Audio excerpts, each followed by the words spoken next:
when my sister got brutally tasered by our power-hungry HOA president over unauthorized guest parking. None of us knew she was a senior partner at the city's most feared law firm, or that we'd uncover a massive real estate conspiracy that would bring the entire corrupt board down in handcuffs. What would you do if your neighborhood tyrants messed with the wrong family? Comment below where you're watching from.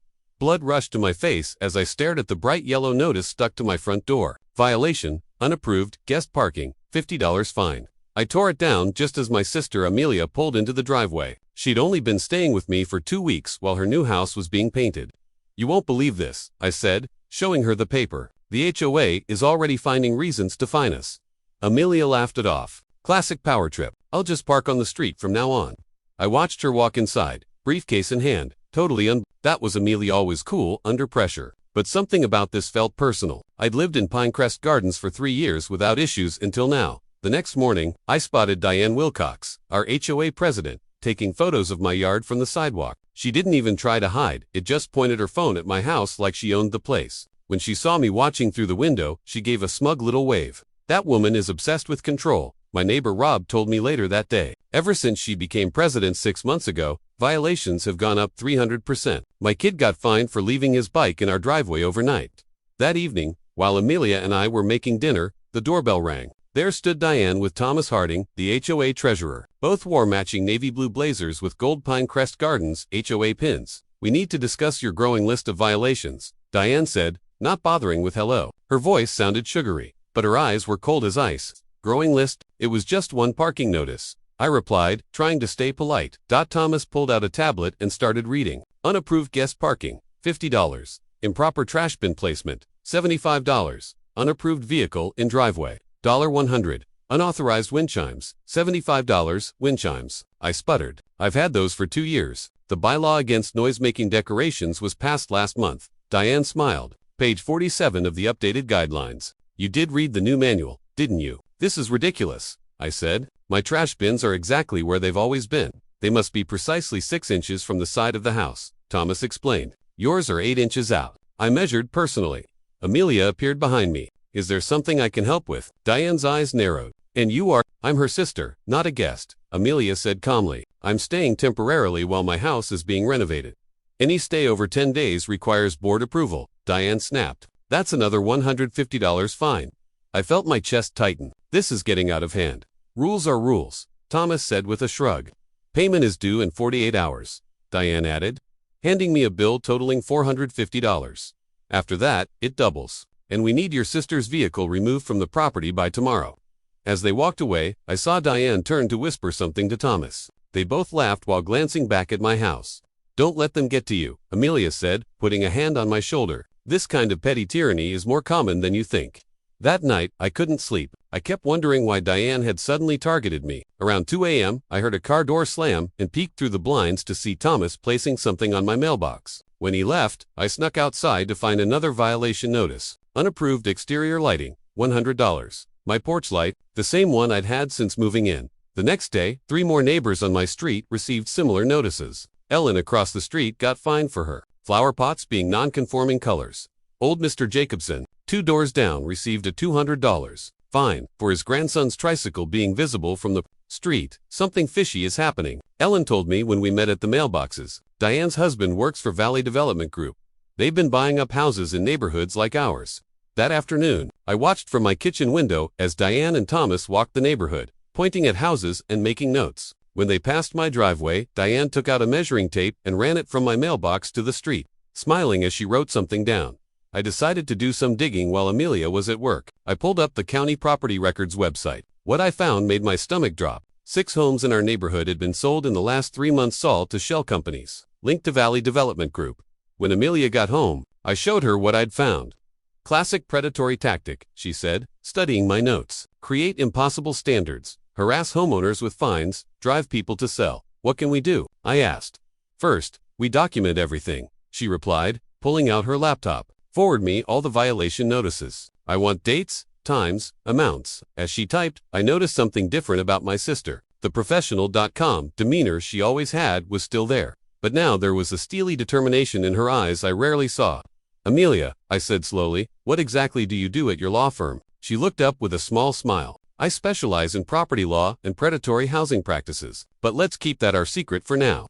The next morning, I woke to find my entire front yard covered in orange violation flags. Each one had a different infraction written on it: grass too tall, unapproved plant species, decorative rock placement violation. From across the street, I spotted Diane watching from her window, coffee cup in hand. When our eyes met, she didn't look away. She just smiled wider. What she didn't see was Amelia taking photos of every flag, her phone automatically time-stomping and geotagging each image. Nor did she see my neighbor Rob's security camera capturing the whole scene from his porch. This means war, I whispered to myself. I gasped in shock when I turned onto my street. A massive tow truck was backing up to Amelia's car with flashing lights. Two men in uniforms were attaching chains while Diane stood nearby, arms folded, with a triumphant look on her face. "Stop," I shouted, running toward them. "What are you doing? That car is legally parked on a public street." One of the tow operators looked uncomfortable. "Ma'am, we have authorization from the HOA to remove this vehicle." "The HOA has no authority over public streets," I insisted, pulling out my phone.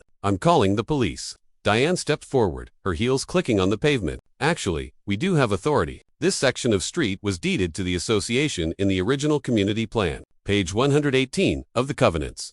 She handed me a paper with an official-looking stamp. "Plus, your sister is an unauthorized resident. The total fine is now $650. Due immediately." My hands shook as I tried to think. This isn't right. "Rules are rules," Diane said with a shrug that matched Thomas's from yesterday. "Perhaps you should consider if this neighborhood is really right for you." I watched helplessly as they towed Amelia's car away. On my front door was a boot notice and another violation paper. This one read, "Unsightly yard decorations violation flags, $200 fine." Inside, I called Amelia immediately. "They towed your car from the street." My voice cracked with anger. "I know," she replied calmly. "I got an alert from my tracking app. Don't worry about it. I've already called our police contact." "Police contact?" "Amelia, what's going on?" "I'll explain tonight," she said. "Right now, I need you to take photos of every document they've given you. And don't touch those flags in the yard. We need them as evidence." 2 hours later, a knock at my door revealed Rob and Ellen, both holding HOA violation notices. "We got hit too," Ellen said, waving her paper. $300 for excessive garden gnomes. I only have one. Rob nodded glumly. "They're saying my American flag is mounted at an unapproved angle, whatever that means." Soon, 5 more neighbors arrived, all with similar stories. Margaret showed us a $250 fine for a bird feeder she'd had for 12 years. Old Mr. Jacobson received a notice that his handicap ramp needed to be removed because it wasn't pre-approved. Sophia, a single mom from 2 streets over, was in tears explaining how they threatened to put a lien on her house because her kids left bicycles in the front yard. "They're targeting everyone who can't easily fight back," Rob observed. "Elderly people, single parents, people who work long hours." Just then, Amelia walked in, followed by a police officer. My sister looked perfectly calm, but I noticed how tightly she gripped her leather portfolio. "Everyone, this is Officer Rivera," she announced. "He's here to take statements about the illegal towing and harassment." The officer nodded. "We've received multiple complaints about this HOA in recent weeks. I'd like to hear from each of you." As everyone shared their stories, Amelia set up her laptop and connected it to my TV. "While Officer Rivera documents your experiences, I want to show you what I've discovered," she said. Pulling up a spreadsheet, "I've been tracking every violation notice in this neighborhood for the past 2 weeks. The screen filled with dates, addresses, fine amounts, and photos. 93 violations issued in 14 days. That's compared to 37 in the entire previous year." She clicked to another screen showing a map of our neighborhood with houses highlighted in different colors. Red marks show homes that received more than 5 violations. Yellow shows homes recently sold. Notice anything?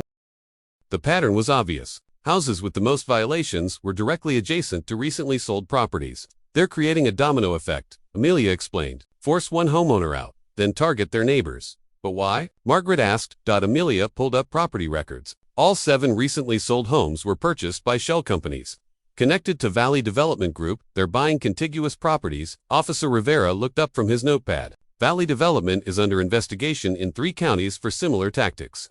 The doorbell rang. When I answered, Thomas stood there with 2 men in Valley Protection Services uniforms. "We're here to collect the outstanding fines," he announced loudly. "Plus, the new $500 penalty for operating a business from a residential property." "Business," I repeated. "Unauthorized meetings," he said, pointing at the cars parked outside my house. "That's a clear violation of residential-only restrictions." Officer Rivera appeared behind me. "Is there a problem here?" Thomas's face fell. "This is a private HOA matter." "Actually," Rivera replied, "I'm investigating multiple complaints of harassment and possible fraud." I'd like your name for my report. Thomas backed away. I'll need to consult our attorney. Excellent idea, Amelia said, stepping forward. And while you're at it, please inform your attorney that Lockhart and Montgomery will be filing a formal records request tomorrow morning. We require all HOA financial documents, board meeting minutes, and violation records for the past 5 years. Thomas's face went pale. Lockhart and Montgomery. He looked at Amelia more carefully. Who exactly are you? Amelia handed him her business card. Amelia Reynolds, Senior Partner, Property Rights Division. I specialize in HOA overreach and developer fraud. As Thomas hurried away, the security guards trailing behind him, a new car pulled up. A well-dressed woman stepped out carrying a news camera. Is this the house? She called. I'm Maya Chan from Channel 7 News. We received an anonymous tip about HOA harassment in this neighborhood. Across the street, Diane emerged from her house, phone pressed to her ear, her face twisted with fury. What have you done? I whispered to Amelia. Given them something to worry about. She replied with a smile. The board meeting is tomorrow night, and we'll all be there. That night, after everyone left, Amelia explained her plan while we ate dinner. We need to document everything and build a case for the Homeowners' Rights Commission, she said. They can freeze the HOA's authority while investigating. A loud crash from outside interrupted us. We ran to the window to see my mailbox knocked over and a car speeding away. On my driveway was a spray-painted message. Sell, or else. Amelia took photos while I called Officer Rivera. As we waited for him to arrive, she turned to me with a serious look. This just became much more than HOA overreach, she said quietly. They're getting desperate, and that makes them dangerous. From across the street, I could see Diane watching from her window, the glow of her phone illuminating her face as she recorded us. Bang. Bang. The pounding on my front door jolted me awake at 6:03 a.m. I stumbled down the stairs in my pajamas, heart racing. Through the peephole, I spotted 5 people on my porch: Diane, Thomas, 2 board members I barely recognized, and 2 men in black uniforms with Valley Protection Services patches. Open up, HOA business, Diane shouted, her voice sharp enough to cut glass. My hands shook as I unlocked the door. Diane pushed past me before I could even say good morning, her expensive perfume filling my hallway. We have evidence of an unauthorized resident in an illegal neighborhood meeting, she announced, waving a folder stuffed with papers. Your fines now total $1,500, due today. I blinked, still fuzzy from sleep. What are you talking about? You can't just barge in here. Thomas stepped forward, his round face flushed with excitement. Actually, Section 17B of the Covenants gives us emergency access rights when there's suspected rule breaking. He adjusted his glasses proudly. We've documented everything. One of the security guards, a tall man with a military-style haircut, moved beside Diane. His hand rested on his belt near his taser. Ma'am, we need to speak with the unauthorized occupant immediately. My sister is sleeping, I protested, finding my courage. Come back at a reasonable hour with proper notice. Diane's thin lips curled into a smile that didn't reach her eyes. Wake her now, or we add another $500 for obstruction. I called up the stairs for Amelia, my voice cracking. When she appeared at the top of the staircase in her oversized t-shirt and shorts, hair messy from sleep, I saw Diane's eyes narrow with satisfaction. What's happening? Amelia asked, coming down slowly. The second guard, shorter but broader, moved to block the bottom of the stairs. Are you the individual residing here without HOA approval? I'm visiting my sister, Amelia replied calmly, though I could see the lawyer in her awakening. And you have no authority to interrogate me in a private home. Thomas pulled out a tablet. Section 4C clearly states guests may not stay longer than 5 consecutive nights without board approval. He thrust the screen toward us. It's been 14 days, you've been counting? I asked, horrified. You're in violation of residence regulations, Thomas continued, ignoring me. The fine is now $2,500. Due immediately, or we begin eviction proceedings on Monday. Amelia reached the bottom step. Let me see your authorization documents for this visit and the credentials for these security personnel. Something in her tone must have rattled Diane. We don't need to show you anything. You're not a resident. I'm asking as an attorney, Amelia clarified, standing straighter. You've entered a private home at dawn with armed personnel. Show me your legal basis. The air in the room changed instantly. The tall guard reached for Amelia's arm. You need to step back, ma'am. My sister flinched away. Do not touch me. I have not given you permission to enter this home or to make physical contact. What happened next burned itself into my memory forever. The second guard unclipped his taser, pointed it at my sister's chest, and fired. The clicking sound and Amelia's scream merged into one terrible noise as she crumpled to the floor, her body jerking violently. I lunged forward with a cry, dropping to my knees beside her. What have you done? Call an ambulance. Diane stood over us, arms crossed, watching Amelia twitch with what looked like satisfaction. This is what happens when people don't respect our community standards.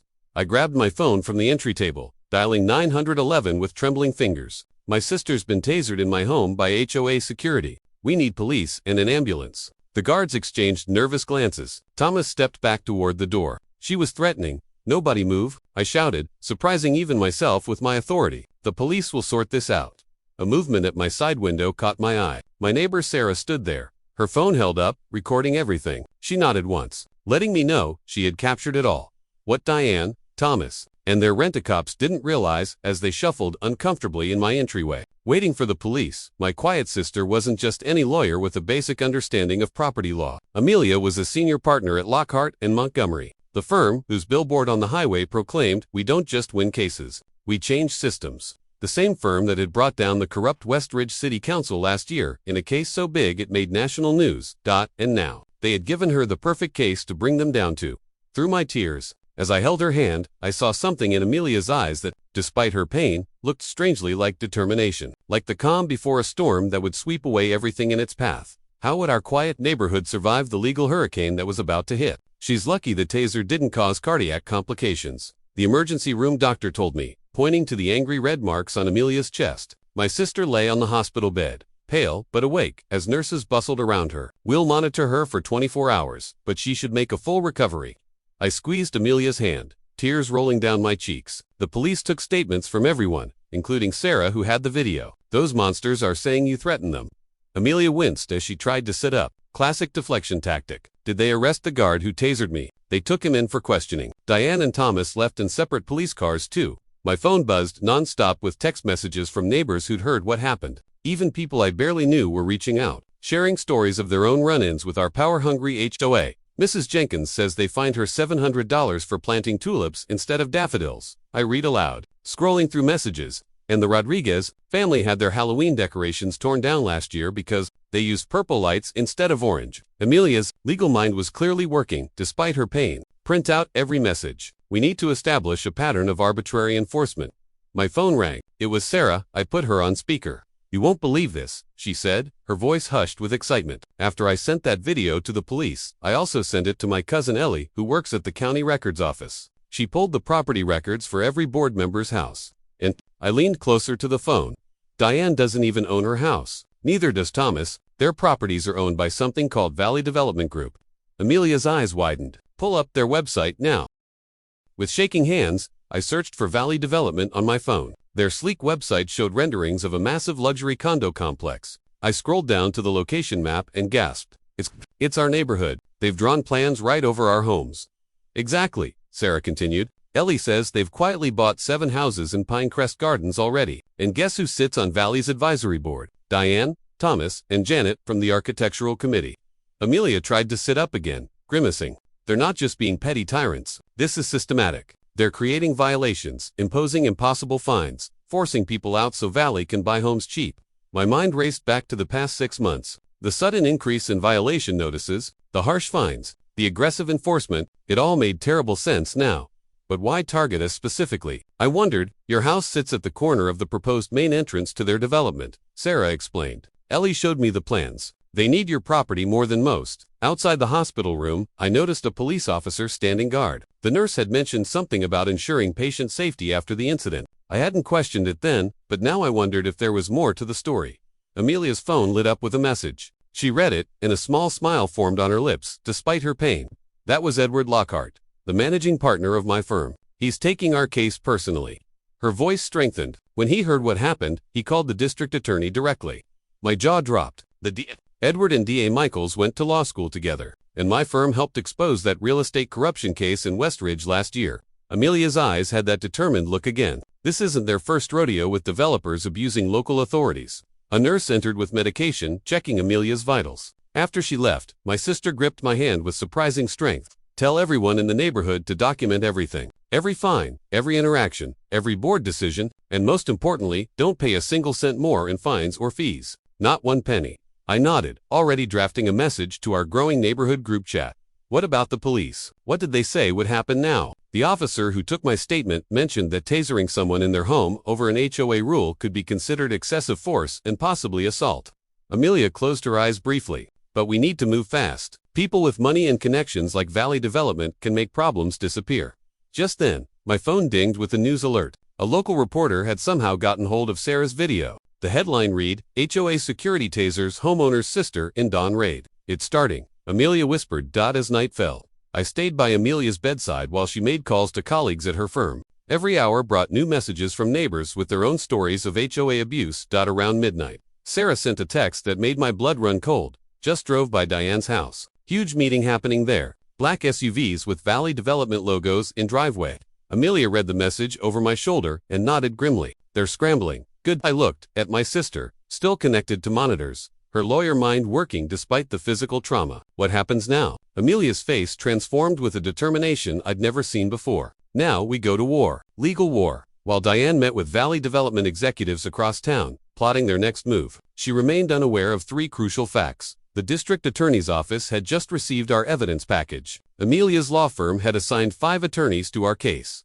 And most damning of all, the HOA's financial records for the past 5 years were being subpoenaed first thing in the morning. Would our quiet neighborhood ever be the same after the truth about Diane's corruption burst into the open? They broke into my house. I screamed into the phone to the police dispatcher while staring at my shattered front door. Papers were thrown everywhere, furniture overturned, and pinned to my living room wall with a kitchen knife was a handwritten note, drop IT or else. My hands shook as I took photos of everything before the police arrived. Amelia walked through the wreckage with scary calmness, her lawyer eyes noticing details I missed.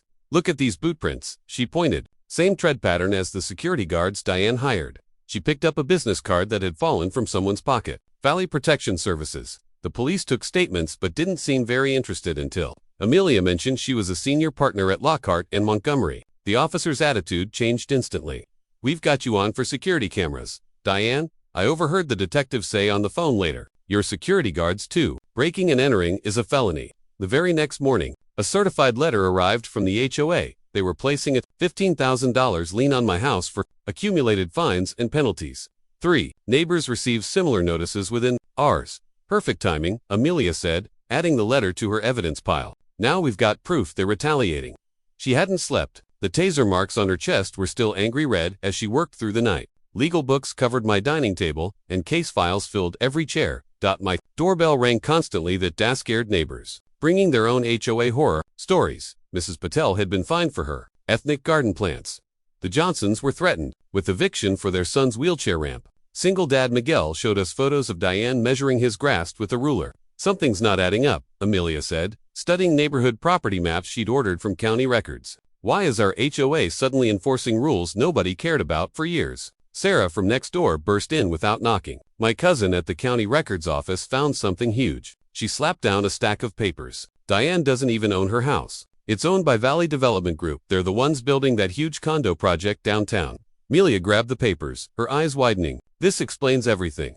She opened her laptop and showed us a web of connections. Valley Development had secretly bought 6 houses in our neighborhood already. 3 HOA board members, including Diane and Thomas, were on their payroll. They're forcing people out, Amelia explained, creating violations, imposing impossible fines, driving down property values so Valley can buy homes cheap. That evening, we called an emergency neighborhood meeting at the community center. Over 50 people came, afraid but angry. Amelia projected her evidence on the wall, including Sarah's video of the taser attack. Gasps filled the room as bank statements appeared, showing thousands in HOA fees funneled to shell companies owned by Valley Development. The HOA has broken laws in ways I can't even count, Amelia explained in simple terms. They've made up rules, held secret meetings, and stolen our money. Mr. Jenkins, our oldest resident, stood up shakily. They told me I had to pay $5,000 for my bird bath or lose my home. His voice cracked. I've lived here for 30 years. Amelia put her hand on his shoulder. Not anymore, sir. My law firm is filing a class action lawsuit tomorrow. We're going after Valley Development, the HOA board, and those security thugs. As people left the meeting with new hope, we found every single car in the parking lot plastered with violation notices. Standing across the street, watching with obvious fury, was Diane with 2 security guards. This isn't over, she shouted when she saw us looking. Actually, it is, Amelia said quietly, pulling out her phone, because we just got a court order freezing the HOA accounts. And look who else is here. A news van pulled into the parking lot, a reporter and cameraman jumping out. Are you Amelia? We got your evidence package about the HOA corruption scandal. Diane's face went white as the cameras turned toward her. She hurried to her car, the security guards following quickly. Back at home, as I swept up broken glass from my doorway, Amelia's phone rang. The district attorney himself was calling. He remembered her from the city corruption case last year. They were opening an immediate investigation. "We're winning," Amelia said, finally allowing herself a smile. But at 3 a.m., we both woke to the sound of screeching tires. Looking out the window, we saw Diane's car speeding away from the neighborhood. In the darkness behind her house, flames were beginning to rise.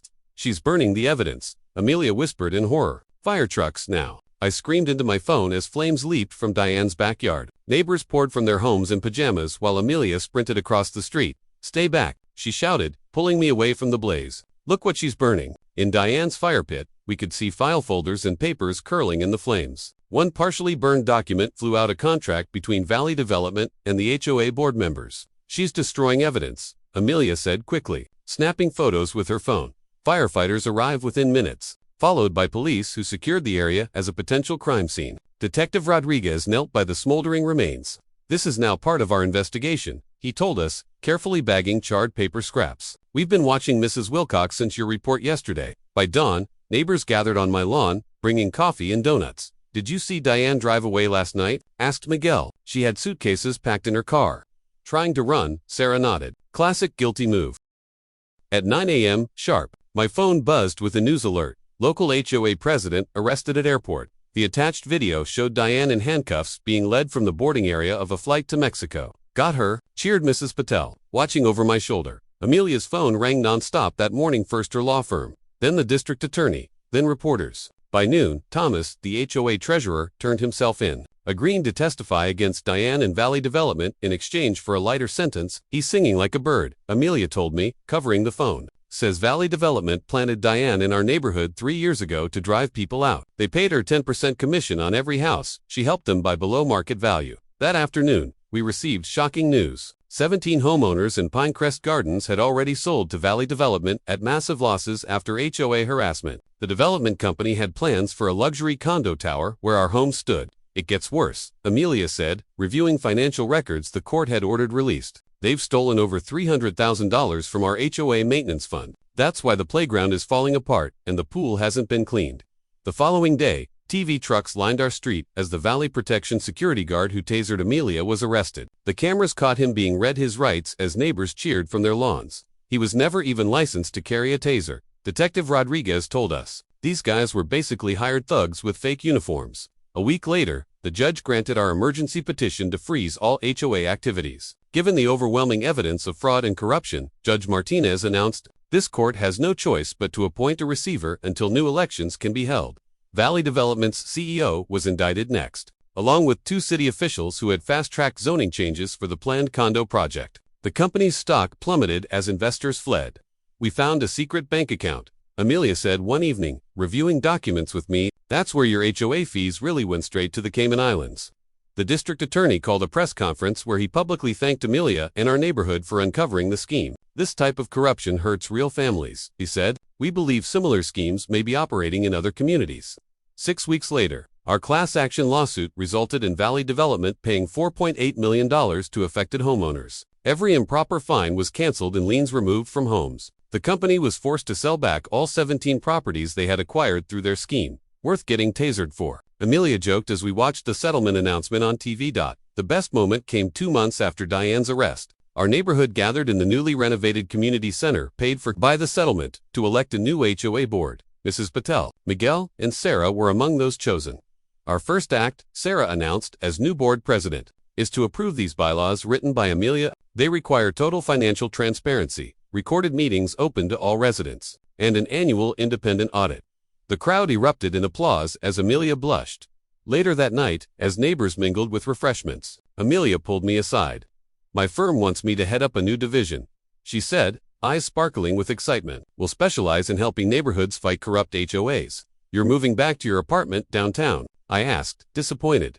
She grinned and pointed across the street. "See that for sale sign on Diane's old house? I made an offer this morning. Full price." I hugged her tightly. "Diane would hate that so much." "One more thing," Amelia said, lowering her voice. "The FBI came to my office today. Turns out, our little HOA scandal broke open something much bigger: corrupt HOAs and development companies pulling the same scheme in 6 different states." 3 months later, Pinecrest Gardens hosted its first ever neighborhood block party. Kids played on the new playground equipment while adults grilled burgers and shared stories. The basketball hoops, bird feeders, and ethnic garden plants were all on proud displeno violation notices in sight. Mr. Jenkins unveiled a new community garden where Diane's house once stood. Amelia decided the neighborhood needed green space more than she needed that particular home. From this soil, something good will grow, the old man said, planting the first tomato seedling. That evening, as string lights twinkled over our cul-de-sac and neighbors danced to music, I found Amelia talking with Detective Rodriguez, now a friend. Remember when she had me tasered right there in your doorway? She laughed, pointing to my front door.